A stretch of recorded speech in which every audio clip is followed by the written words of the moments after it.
실존불교 네 번째 토론의 주제는 불교의 계율입니다.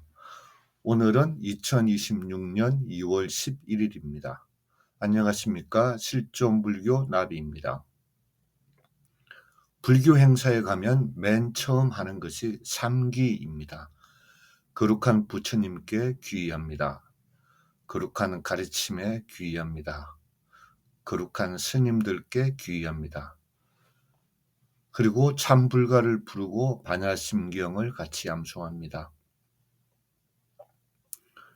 스님들의 부정적인 사건들을 떠올리는 불자라면 삼기호의 마지막 구절, 즉 거룩한 스님들께 귀의한다는 대목에서 잠깐 멈칫합니다. 혹은 비판적 이성이 발달했거나 자아의식이 강한 분들도 그럴 것입니다. 부처님과 불법에 귀의하는 것은 받아들일 수 있으나 불완전한 인간 중의 한 명인 성녀에게 귀의하는 것은 조금 거부감이 있을 수 있습니다. 하지만 삼기에서 말하는 스님들이란 붓다의 가르침을 온전히 실천하고 있는 스님을 지칭하는 것이지 무조건 머리 깎고 성복 입은 성녀를 떠받들라는 말이 아니니 거부감을 가질 필요는 없습니다. 불교에 귀의하는 절차, 즉 계를 받을 때 외에는 계율이 그렇게 강조되지는 않습니다. 또 여러 매체를 통하여 법문을 듣다 보면 계율을 강조하는 법문을 듣기는 쉽지 않습니다. 그건 기본적 사항이라서 그럴 수도 있고 성녀든 제가불자이든 그 계율을 완벽하게 지키기 힘든 미묘하고도 민망한 현실을 부정할 수 없기에 강조하지 않을 수도 있습니다.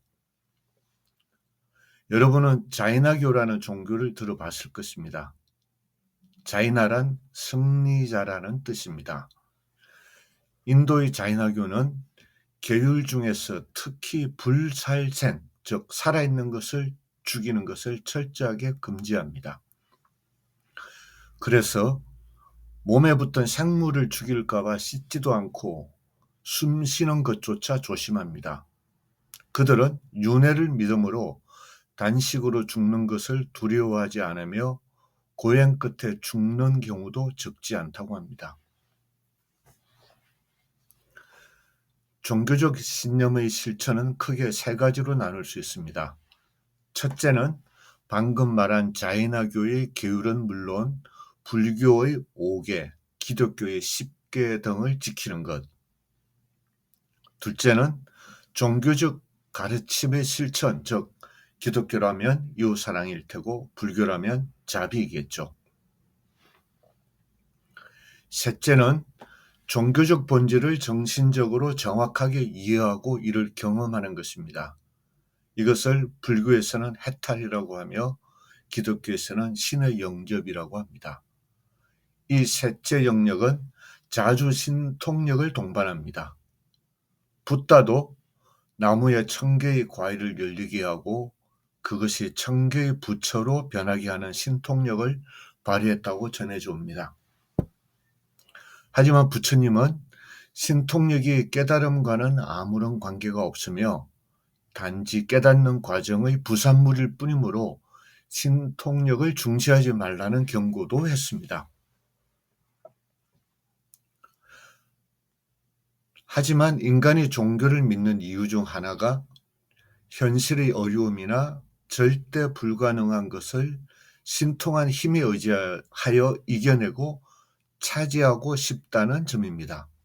즉, 기복신앙의 요소가 현실 종교 생활에는 필연적으로 존재할 수밖에 없습니다.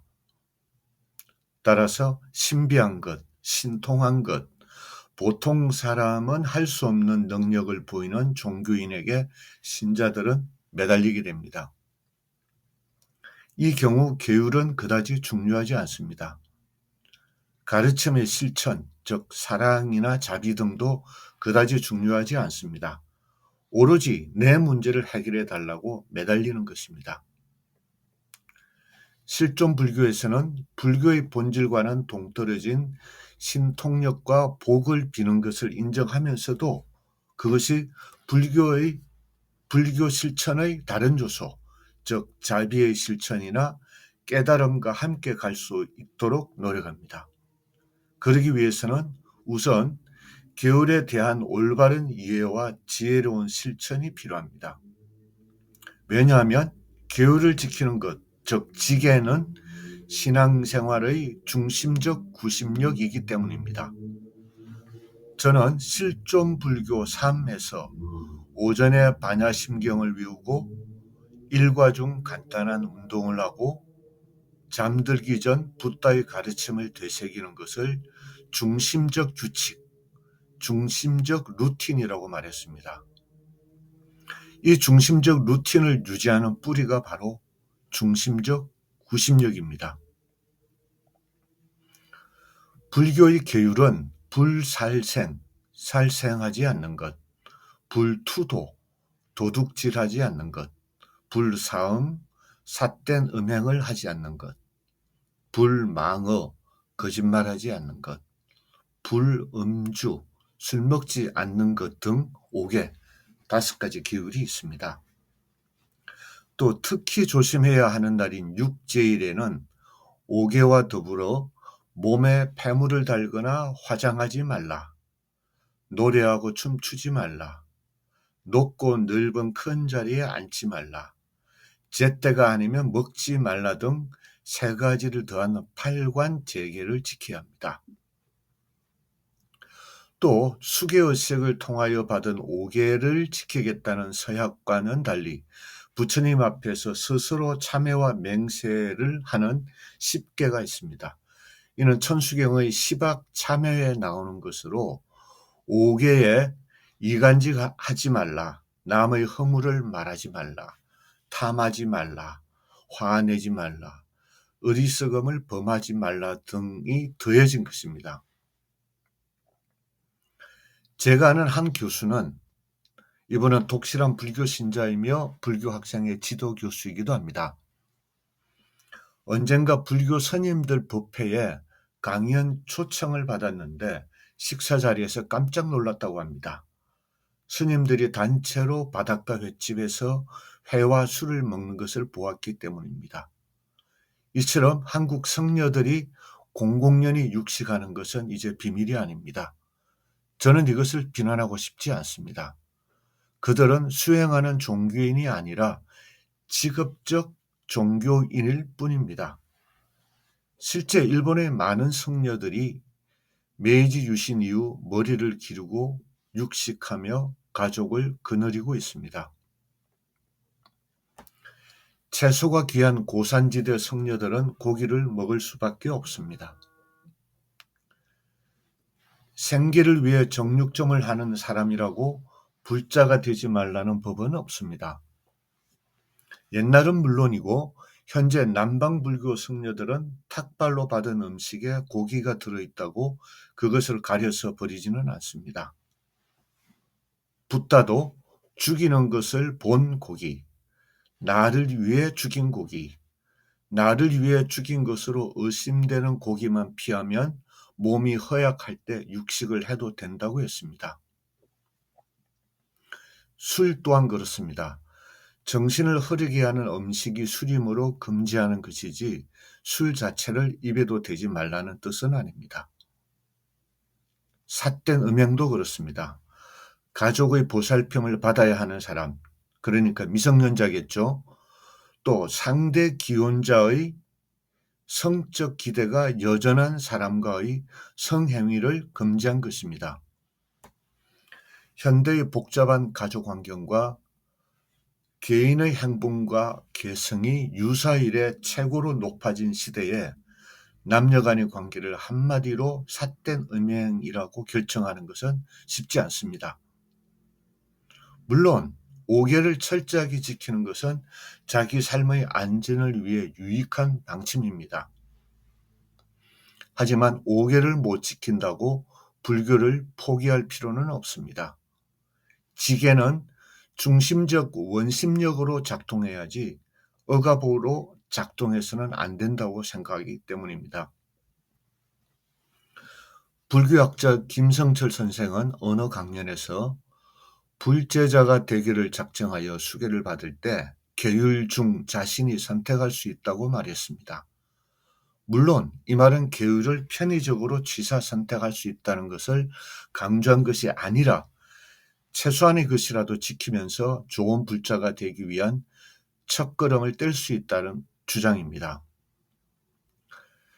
최근 불교 도장 깨기라는 책을 펴낸 고광 스님은 이 책 167쪽에서 이렇게 쓰고 있습니다.